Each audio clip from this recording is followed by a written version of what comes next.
Hello and welcome, Snake here. Welcome in a Lord Spotlight. Today I want to get closer look into admirals from Dark Elves roster. The admirals that are leading black arks. These lords are not very particular, amazing but they provide you with uniqueness and actually fun. They're actually fun. So I'm having two of them in this campaign. It's turn 72. Jesus, 72. Where did time go? But yeah, turn 72. I have a one black ark here. And I have the same armies. Because they work. These armies are amazing for black arks. The reason for that is that the revered name of power, you can roll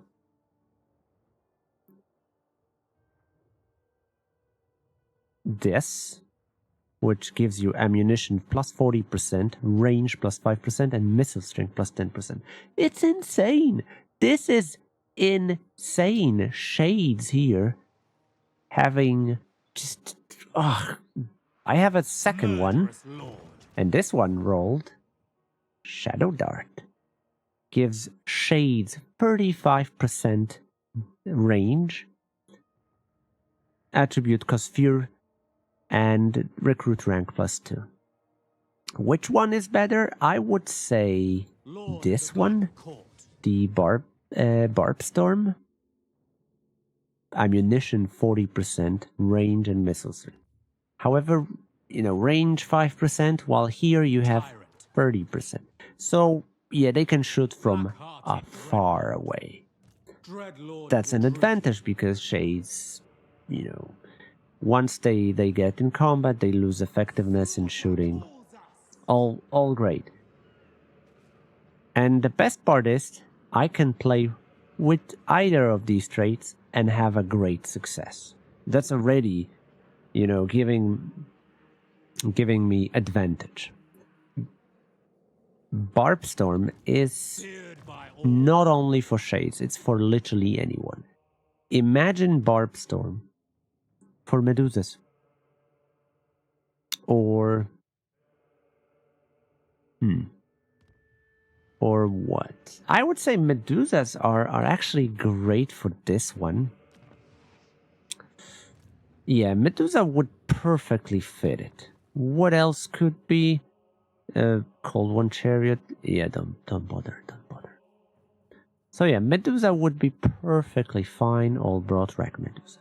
You would increase range, missile strength, and ammo. There is a chance you would not ever use it, so maybe not. I'd say any kind of missile infantry would be nice as well, but Shades feels right. That's why I have it. I needed one siege attacker, because Admiral is not a siege attacker and never will be. So I needed a siege attacker, and Feral Manticore fits, because if I get the bolt thrower, it will be my weak spot. Manticore can run away, kite somebody. If there is a lord that chases it or units, you kite it towards Shades. What now? I hope, or I wonder if there is any kind of way to give snipe to Shades. I didn't figure it out yet. Maybe it cannot be done. Okay, so let's get closer look. Admiral has two options. Admiral is a lord, but it's a horde unit. So you build up, entire buildings within that lord. When it gets wounded, because it doesn't die, Lord of Fear. it gets wounded. So when you come back, you have all your buildings back. And buildings, the main building, is giving you, of course, some abilities Recruitment capacity, Black Ark growth. You have +4 capacity. You can recruit 4 units at the same time. Like, you know. I think is the default, but I don't see way increasing. And upkeep. Up to 60% less. But that's not all. If you choose specific unit, let's say my shades, right, that I picked. If I build the shades building, I get -6 extra upkeep reduction. When I go for Medusa, there is no reduction. How about that? Yeah, there is no reduction. Buildings within Ark does not increase capacity of heroes. But they can give hero recruit rank and research if you pick up the sorcery building. Here you have reduction again. So pretty much it's the only exception where you don't get reduction is the Medusa. I feel like it's something they missed out. I feel like this wasn't intention, that's a bug. Then you have 3 buildings with the abilities. So you have 3 abilities and then you replace them with something else and then improve them. You replace them over and over to have better results. For instance, a huge cluster of magical souls, 3 bolts of magical lightning rather than 1.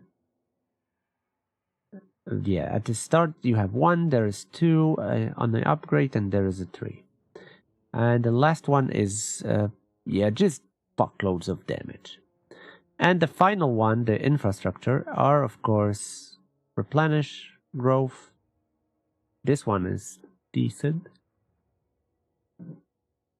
because you get casualties. It's Black Ark has a circle of influence around it, right? So anyone within the range get the bonuses. So, replenish, post-battle captured casualties, income from post-battle, income from sacking settlements. These are great numbers, but also Black Ark generates up to 40 slaves. And the final one is the arena that increases recruit rank and gives the experience within the area. This way, you can have a fully functional army for like less than a half price.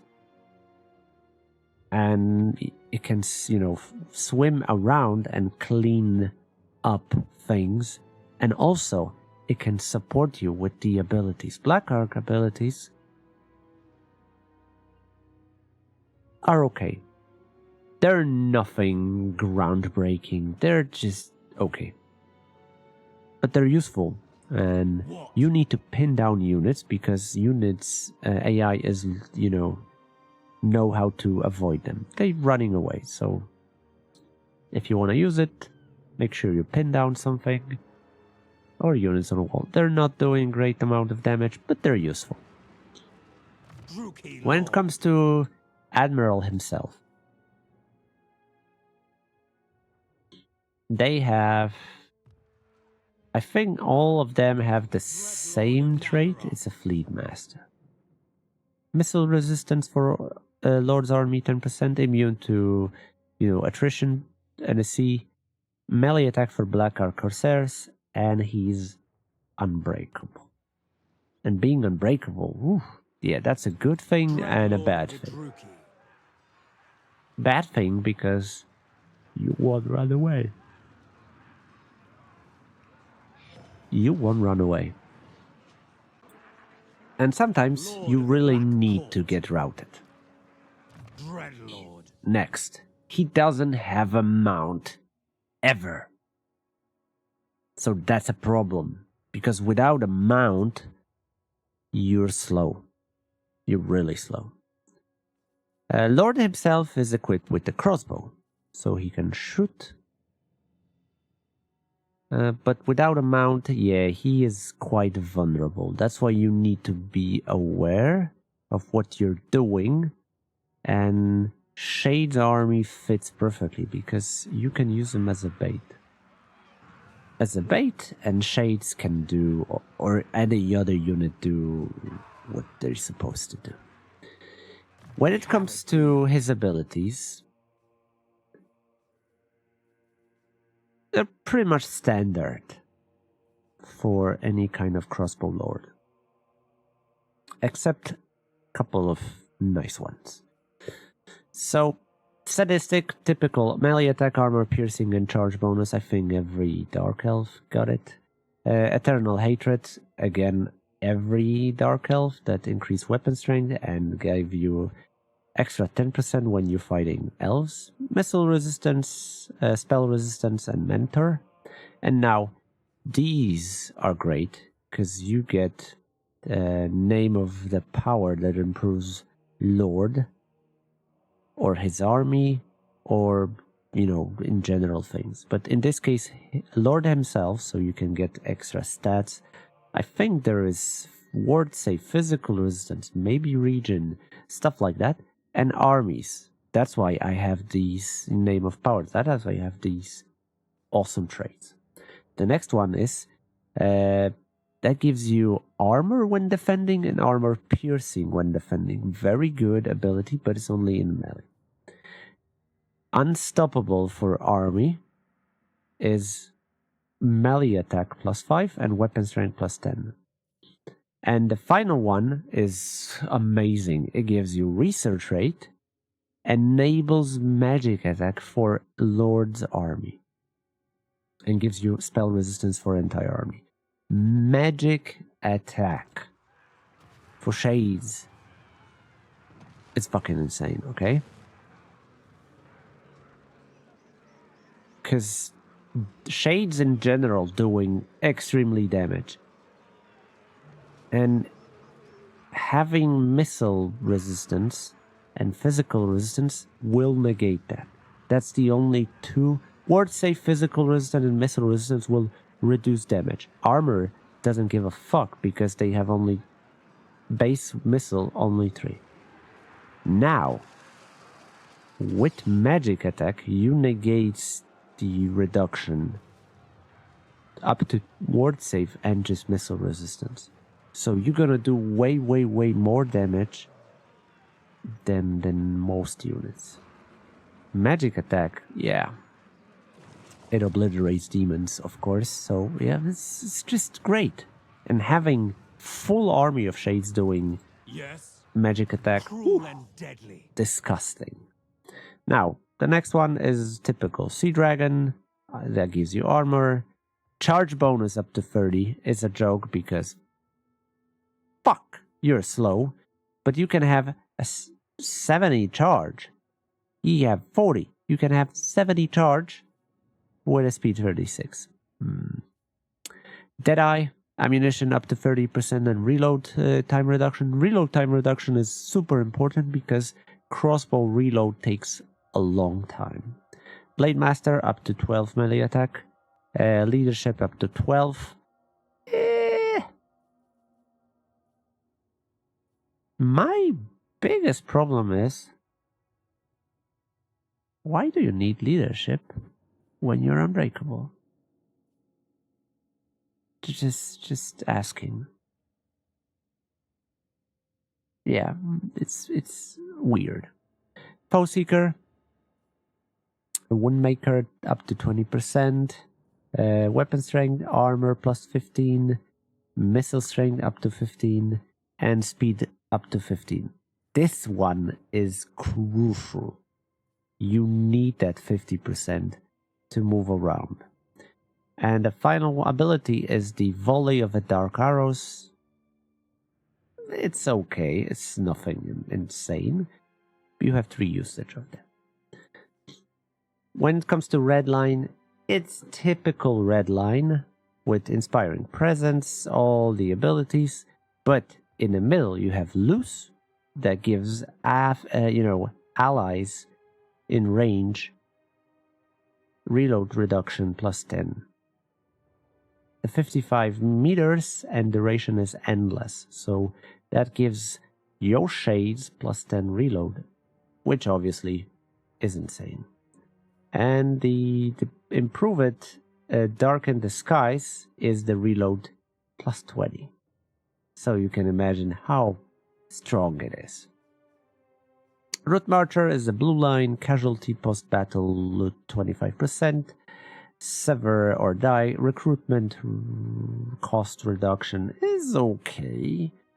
The next one is Infamous Raider that increase, income post raiding, looting and sacking. Draftmaster, horde recruitment capacity +1 and recruit rank. It's pretty much lightning strikes when you get it all.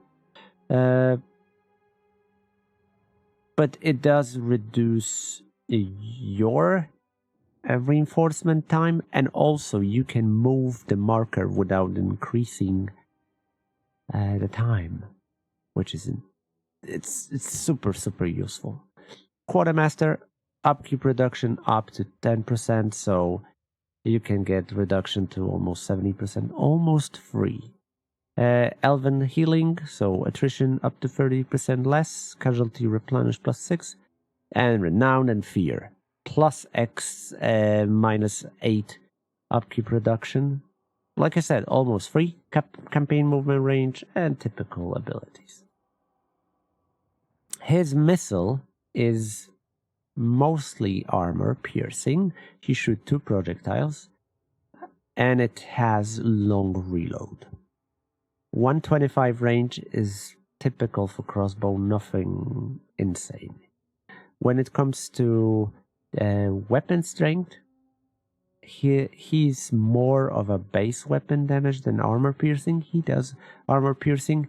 I would say don't let him fight other single entities. He will fight better versus infantry units or something like that. Nothing crazy when it comes to stats. He's like mid. My biggest problem is this ability with Unbreakable trait. It doesn't make sense. But I guess I'm gonna have to write a ticket to CA. And yeah. Feared by all. And Black Ark can move around. Support your own armies within circle. And do mayhem from the sea. If I, as a Rakaf, if I didn't have a Black Arks, it would take me longer to conquer things along the coast side. And having them with around 2,000 per army, which is joke, because let's face it, Rakaf makes 6. Rakaf's army is 3 Black Arks army. This one is almost the same. They're not the full, they still have capacity. This army is just whatever, but yeah. Typical army from Dark Elves for me now. And this one is full of shades again. And the Black Arks are, super cheap compared, so definitely worth it. And the right required from me just to have, what was it? Oh yeah, I needed a slave pen building. Once I got it, I was able to do the ritual for 800 slaves, and every 20-ish turn, 25, yeah, I can get a Black Ark that will, be just great. That will be just great in general.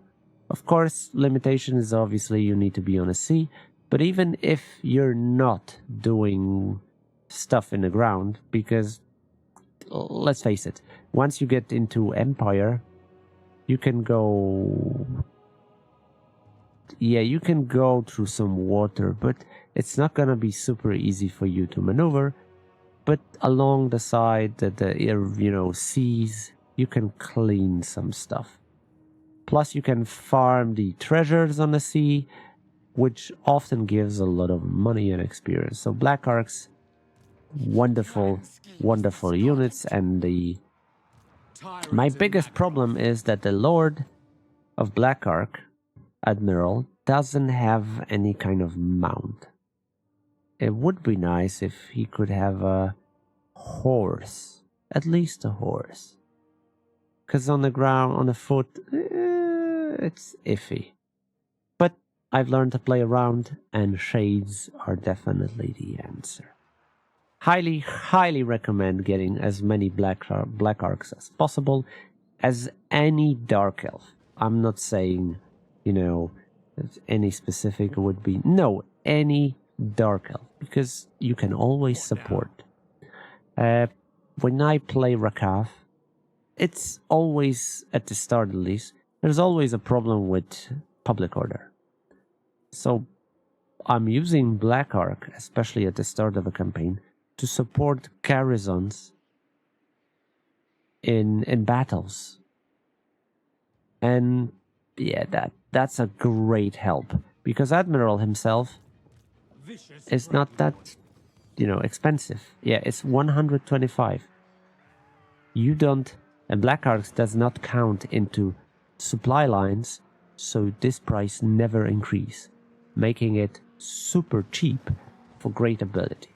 And I would say get it as soon as possible to give him time to grow the abilities. And I'd say start with the Black Art tier 2 rather than getting any buildings, because it will increase. And once you get tier 2, you can get this one and this one. You can get shades immediately. Once you get this one on tier 2, whew, you can start getting the crazy armies. But if you don't need it and you're like camping and let's say a Nagaron as a just waiting for the grow, yeah, it's a great support for garrisons himself. Highly recommend using it, or at least trying if you never did, and have fun with it as a, you know, courser of a seas that can, you know, help your lords on the ground to conquer and demolish enemies on the seas. Great addition. I love Black Arks. They're fun to use. Highly, highly recommend. And that's it for me today. That was the Lord. Any army would work, for sure. But shades are better because they're stalking, and that helps. If you found this useful, awesome. If you didn't, you can tell me what I did wrong. But if you like what I do, please consider subscribing. I want to grow, and it's hard. I made 1,000 videos, and I don't grow, so I probably do a lot of things wrong. In the meantime, thank you for watching. Have a great day. Take care, and bye-bye.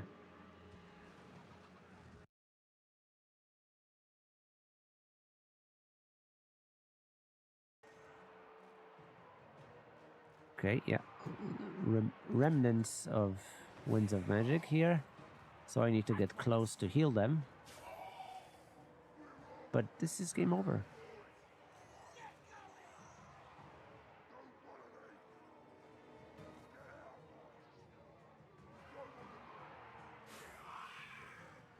Yeah, this giant is actually tougher than a Ragnarok spider. Because he's smaller, so they cannot surround him properly. But I still didn't reach healing cap thanks to Kemler.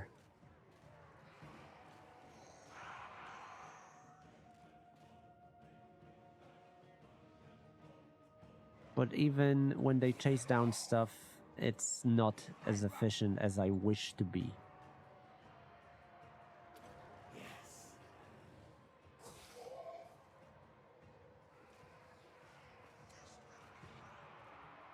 Yeah, when it comes to running down stuff, not the greatest. And funny because reinforcements are still coming, and yeah, they're about to get routed. Silly game, but very good Doomstack. I would say a second strongest not including vampire stack, which is a hero stack, because this obviously demolish everything. There is no mercy in that.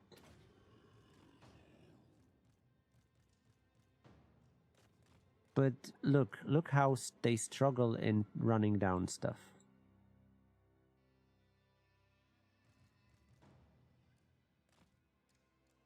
I guess you need to order them to do, like, go wide. And then they will do some damage. Not really. No, they missed that.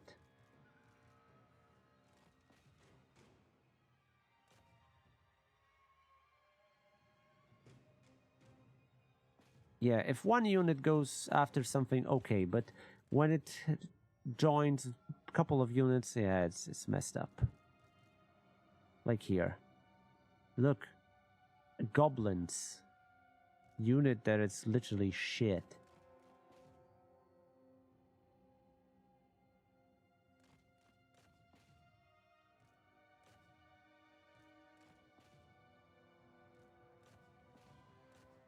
So if you do run them down, you split. Otherwise, it's just pointless. But I feel like this is next Doom stack after the Black Coaches. Is the second strong. Because it does insanely, it does insanely good versus variety of things. Because it's good against literally anything. Because magic attack. Okay. I guess it's not that good versus something that has physical resistance. I mean, no. Physical resistance is bypassed by magic attack, so it doesn't matter. Armor piercing goes through. It's 100% armor piercing damage. There is no base damage. So it goes, no matter what, it hits the same, and it's quite good. Decent kills. I have all technologies for that, so they having a barrier and all shenanigans you can have. And that wasn't even hard. I thought I'm gonna have more trouble. I was skeptic because I in this campaign I didn't fought that many at the same time with this army. But it was piss easy. And the second Necromancer edition helps with healing and spawning zombies, because zombies are essential in every Vampire Count's army. You need to have something that they will, keep busy. Also, the Krell here was a hero because he focused so many units around him that gave us time to kill lords, the big boys. This army is fucking amazing. I got heroic victory. And hell yeah, I deserve it. It was a great army. I did greatly with it. Highly, highly recommend it. It's not that hard to build up as you may imagine, because they're flagship units for Kemmler. And he starts with 1, and then you can get it from Resurrection around the wall. Highly, highly recommend to try. If you don't play Kemmler, confederate him. Get this army for him. Definitely Hex Raids are better than Cairn Raids, because Cairn Raids are infantry. So yeah, they will do fine. Cavalry is faster. Once you start fighting as infantry, you're done. You saw situations where I was surrounded by units and I still managed to pull them out. This wouldn't happen with Cairn Raids. That's why Hex Raids are my number 2, not including Vampires Heroes, army I recommend from Vampire Counts. And if you think different, feel free to correct me in a comment. But if you feel like that was awesome, consider subscribing. You can help me a lot. In the meantime, thank you for watching. Have a great day or night. Take care and bye-bye.